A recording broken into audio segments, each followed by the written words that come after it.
مرحبا وأهلا بكم في برنامج داخل واشنطن. معكم مضيفكم روبرت ساتلوف. تأخذ القيادة أشكالا متعددة. قبل 31 عاما عندما غزا صدام حسين جارته ذات المساحة الأصغر، أرسلت الولايات المتحدة أكثر من 500 ألف جندي أميركي إلى الخليج، وقادت تحالفا حرر الكويت. في العام الماضي عندما غزا بوتين جارته ذات المساحة الأصغر، أرسلت الولايات المتحدة أسلحة وأدوية، وقادت تحالفا أرسل الإمدادات، ولكنها ترسل الجنود لمساعدة أوكرانيا في الدفاع عن نفسها. في الحالتين السابقتين لعبت أمريكا دورا محوريا، مع أن ما فعلته مختلف للغاية. ماذا يعني أن تكون دولة ما هي دولة محورية في عام 2023؟ كيف يفهم قادتنا السياسيون هذه المسؤولية؟ هل ما زال باقي العالم يريدنا أن نؤدي هذا الدور؟ لمناقشة دور أمريكا الدولي المتغير ومسؤولية القيادة اليوم، يسعدني أن أرحب باثنين من الخبراء الأكثر دراية في واشنطن، روبرت ليبر وآرون ديفيد ميلر. Welcome back to Dakhel, Washington. Former Secretary of State Madeleine Albright is celebrated for calling America the indispensable nation. I'm not sure if she coined the phrase, but she's certainly famous for saying it. What did she mean? And what does the rest of the world think about it? Let's start with two of America's foremost strategic thinkers and experts on American foreign policy. I'm delighted to welcome Bob Lieber and Aaron David Miller to Dakhel, Washington. Professor Lieber, indispensable nation. Who said it? What does it mean? Bill Clinton used the phrase in his second inaugural address, January 20th, 1997. As Secretary of State, Madeleine Albright used exactly the same phrase 13 months later in an interview on television, and she became known for popularizing something which Clinton had given the first big prominent public expression to. It means the U.S.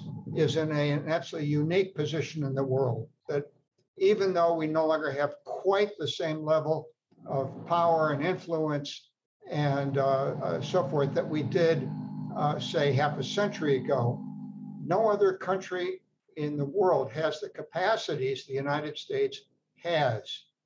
All kinds of criticisms have arisen. Certainly the U.S. is far from perfect, but you have to ask the question, compared to what? Compared to any other country in terms of helping to sustain a decent world order, maintain human rights where and when it's possible, support a flourishing international economy, underpin security and regional stability, and values of human decency. No other country or group of countries, not the UN, not the EU, not anybody else, can come close to what the US does. And more to the point, when the US abstains, or if it does, the consequences can be gruesome. So, Aaron, you were in that administration that first embraced this concept of indispensability.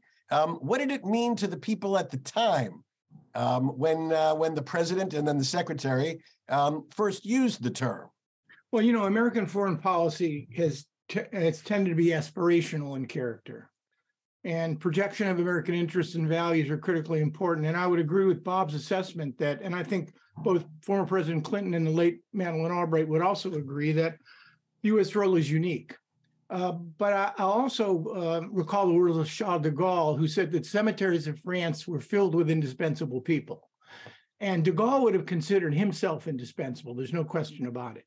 But last year, I attended the funerals of two of my former bosses, the late Colin Powell and the late Madeleine Albright. Madeline was a product of Munich. And I think in view of our experience during the 30s in America, she very much believed in the centrality and I suspect the indispensability of the American role. Paul, on the other hand, was product not of Munich, but of Vietnam. And he would have argued that, yes, American leadership is critically important. Indispensability, does that mean we are available to everybody at all time on all problems? And I would only, I guess, respectfully suggest that governing is about choosing. And it's been clear to me over the last 2 decades that we are first among equals, and perhaps even more than that. But we now function in a much more complex world with our own domestic dysfunction on display. We can't afford any longer, in my judgment, to be all things to everyone. We have to choose, and we have to separate, in my judgment, between what is a vital interest on one hand and what is a discretionary interest. What are the must-haves for American influence and values, and what are the it would be nice to have?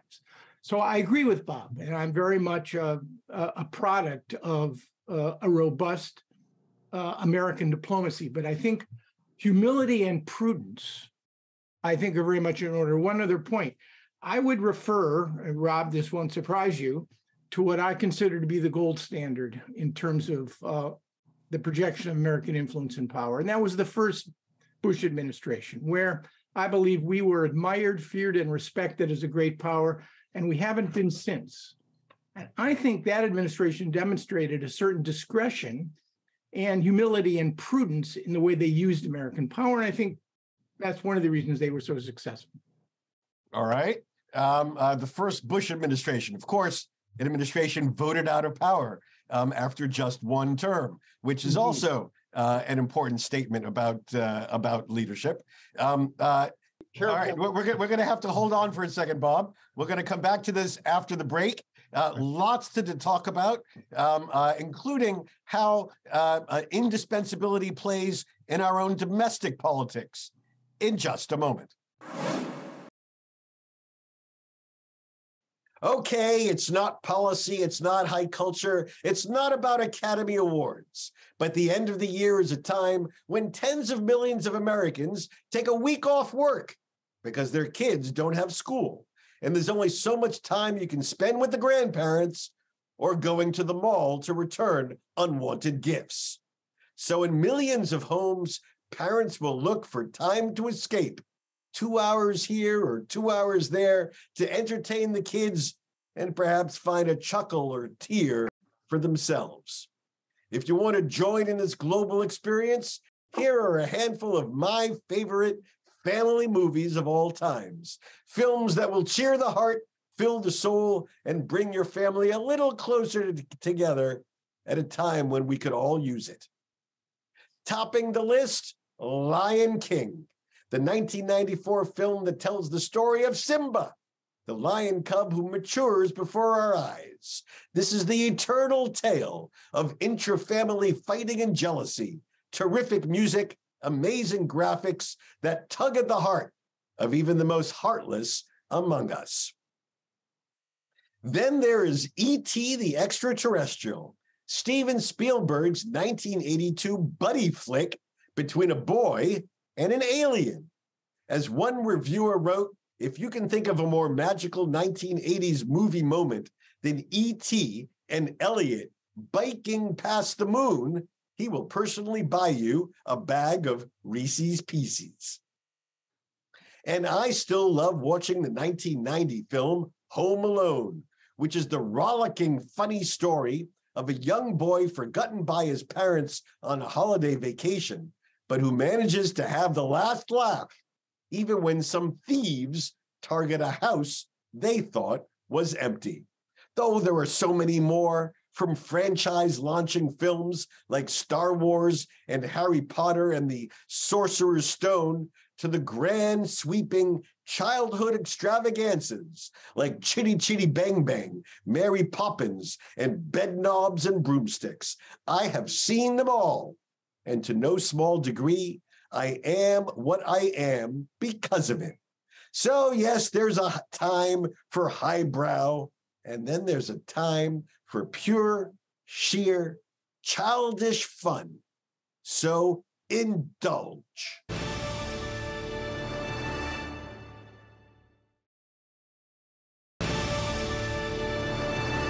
Again, my guests today include Robert J. Lieber. Bob Lieber is Professor Emeritus of Government and International Affairs at Georgetown University, where he previously served as chair of the government department. He is author or editor of 18 books, including his most recent, published this autumn, called Indispensable Nation: American Foreign Policy in a Turbulent World. Also joining us, Aaron David Miller. Aaron is a senior fellow at the Carnegie Endowment for International Peace. Previously, he served many roles in and out of government, including as State Department Middle East analyst and negotiator in both Democratic and Republican administrations. Aaron has written 5 books, all wonderful, including his most recent, The End of Greatness: Why America Can't Have and Doesn't Want Another Great President. All right, I want to ask you about 2 different groups that look at the question of indispensability. First, other governments. What does the rest of the world think about this self-proclaimed American role? Do they like it? Do they welcome it? Does it repel them? Bob, what do you think? It depends. It depends on whose side they're on, in a way. In terms of both our allies and our adversaries, I think both have been stunned over the last, and it preceded the previous administration, but it clearly came to a sort of head during the Trump administration, of the dysfunction and backsliding in the so-called American experiment. Freedom House reported in 2019 that the world's 2 largest democracies, and I think Freedom House has now classified one of those democracies, India, as partly free. But Freedom House reported that the most serious backsliding in that 2019 report, democratic backsliding, occurred in the United States and in India. I think it hurts us badly. Not only does it demonstrate or provide a window through which our allies and our adversaries now, for the first time in many years, begin to worry about American stability, predictability, and competence. I mean, the fact, frankly, that we have suffered 1 million American dead and counting in the wake of COVID, to me, is extraordinary. That a way couldn't have been found earlier on, even with our federal system and the decentralization and the power in each state and the red and the blue divide, to demonstrate a higher degree of function when it came to combating a pandemic. Sorry, but I find, Aaron, I find aspects, you're a bright guy and I agree with you a lot, but I find aspects of this obtuse. The classification of the U.S. in 2019 in that manner was in fact a political hit job, not a piece of sober political analysis. Many of my friends at home and abroad were screaming bloody murder in fear about the possible results of the 2020 election. And my answer was, relax. The U.S. has been around a long time. Its institutions are deeply embedded and stable. We go through these nasty stretches from time to time, but it's wildly inappropriate to adopt this apocalyptic language. You've also left out one of the worst damages to America's prestige and standing, and that was under Biden, who on August 15th of last year cut and ran from Afghanistan in a way which was disgraceful, catastrophic, and did major damage to America's standing in the world. I would wager, although we'll never know unless we can get the record from Putin's psychiatrist, that he concluded from that he could go ahead and invade Ukraine without worrying about noise from Washington. And that was a mistake on his part, but it's a sign of how badly the chaotic withdrawal from Afghanistan, the way it was done, affected America's standing in the world. Bob, with all due respect, I was asked a question on domestic policy, and I am not a believer in the sorts of rabbit holes that many people have identified which threaten the republic. At the same time, before you interrupted me, I was in the process of describing a degree of dysfunction. I didn't talk about the collapse of the American Republic. I didn't talk about secession or civil war or a slide toward 1930s authoritarianism. You somehow imagined, and you... Oh, but you quoted the 2019 all right, breakdown of America's so we can argue about Freedom House's probity or its an agenda, its analysis. Nonetheless, as an American, frankly, I'm concerned, Bob. During my lifetime, we've had Republican and Democratic administrations that have basically colored within certain parameters and conventions and institutions that have been very much respected, regardless of fundamental disagreement over policy or even personality. And frankly, I think I shouldn't use this American colloquialism because Rob told me not to, but I don't want to whistle, quote unquote, past the graveyard and simply assume that the American experiment, and it's dubbed that way, Bob, for a reason. It's dubbed that way for a reason. And the reason is the gap between the way we are and the way we've been since the founding of this nation and the nation that we want to be. There's a gap, Bob. And I would simply say to you that unless I'm untethered from reality, that what we've been through, and I think we passed a very important stress test during these midterms, what we've been through is quite remarkable. And as an American, in my judgment, preternaturally very disturbing. I haven't given up on the future of the Republic. And as an American historian by training, actually, Bob, let me ask you. You're going to get the last word. I want to ask you this question. Indispensability. Right. Clearly, the greatest generation appreciated it. World War II. Clearly, their inheritors appreciated it. We won the Cold War. Biden, Clinton, Albright, Bush. What about this generation and the generation that will inherit where we are today? Do you think that they share this sense of indispensability, and what needs to be done to nurture that so that they share it even more deeply? America's been in much worse threats in the past. Think Civil War, Depression, fascism, and so forth. We have been going through a particularly nasty, awful, ugly period, no doubt about it. But the real concern now is we've got a generation of young Americans whose neglect and ignorance is being reinforced in the classroom and by woke logic to detest or loathe America, see America as racist or imperialist or evil in ways that are wrong, simply. They're very distorted. America is very imperfect, but it's made great strides over its history to address many of those imperfections. Gentlemen, I'm afraid that we just ran out of time. I apologize. This is a terrific conversation, and I know our viewers abroad will benefit greatly from understanding the texture of our debate about this special American role that we play, we think we play, and we hope that much of the world appreciates that we play. Bob Lieber, Aaron David Miller, thank you for joining me on Dakhel, Washington.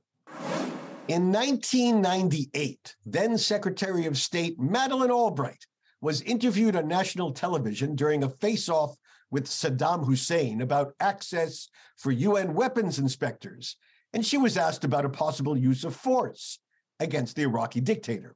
In reply, she said, quote, "It is the threat of the use of force and our lineup there that is going to put force behind our diplomacy. But if we have to use force, it is because we are America. We are the indispensable nation. We stand tall, and we see further than other countries into the future. And we see the danger here to all of us. I know that the American men and women in uniform are always prepared to sacrifice for freedom, democracy, and the American way of life." End quote. I love that quotation, especially the line from Albright, who was just 4'10" in height, saying how America stands tall. It really sums up a lot about a certain view of American exceptionalism that gets derided by many, but is a special attribute of the American character. What does indispensable really mean? Indispensable to whom? For what? Does anyone else think we're indispensable? Is anyone else indispensable? I suppose one could argue that it was the American entry into World War I that turned the tide against the Central Powers. And it was the American entry into World War II, a generation later, that was the key ingredient in defeating the Axis. Although the Russians would have a different argument to make, given their enormous sacrifices in that war. And there's no arguing with the fact that NATO, the North Atlantic Treaty Organization, won the Cold War because it had America as an anchor, without which the Soviets would very likely have marched into Greece and eventually Italy and France, still suffering under the rubble of World War II. But what does it mean today? If we were the indispensable nation when we dispatched 500,000 soldiers, sailors, and airmen to the Gulf in 1990, were we just as indispensable when we sent 1/3 of that number back to the Gulf to overthrow Saddam in 2003? And what about when we sent lots of aid and weapons, but no people, to support Ukraine against Russian invasion 2 decades later? I suppose it was American ingenuity that devised vaccines to solve the coronavirus. That makes us indispensable. But unless we make sure they get distributed around the world, does it matter nearly as much? I know we spend more money than any other country providing food aid to address the global hunger problem, so much that makes us indispensable. But unless we actually solve the problem, should we get so much credit? Here's my bottom line. I know it's not fashionable, but I think there is merit in appreciating America's unique character as a nation ultimately forged by ideas, not by ethnicity, religion, or happenstance of birth. And those ideas have bred a sense of responsibility, not in legal form, but in moral form, for missions beyond our borders. In that sense, we are the missing piece, the great balancer, the key to the global puzzle. Does that make us indispensable? Just try to imagine a world without America. What a mess that would be. بهذا نصل إلى نهاية هذه الحلقة من برنامج داخل واشنطن. إذا كانت لديكم أي استفسارات أو تعليقات حول هذه الحلقة، وخاصة حول المنافسة بين المؤمنين بالتدخل الدولي والانعزاليين في التاريخ الأمريكي، أرجو أن تتواصلوا معي عبر تويتر على هاشتاج Inside Washington أو أن تراسلوني مباشرة على @RobSatloff. سأراكم الأسبوع المقبل وإلى الآن القادم. شكرا لكم وإلى اللقاء.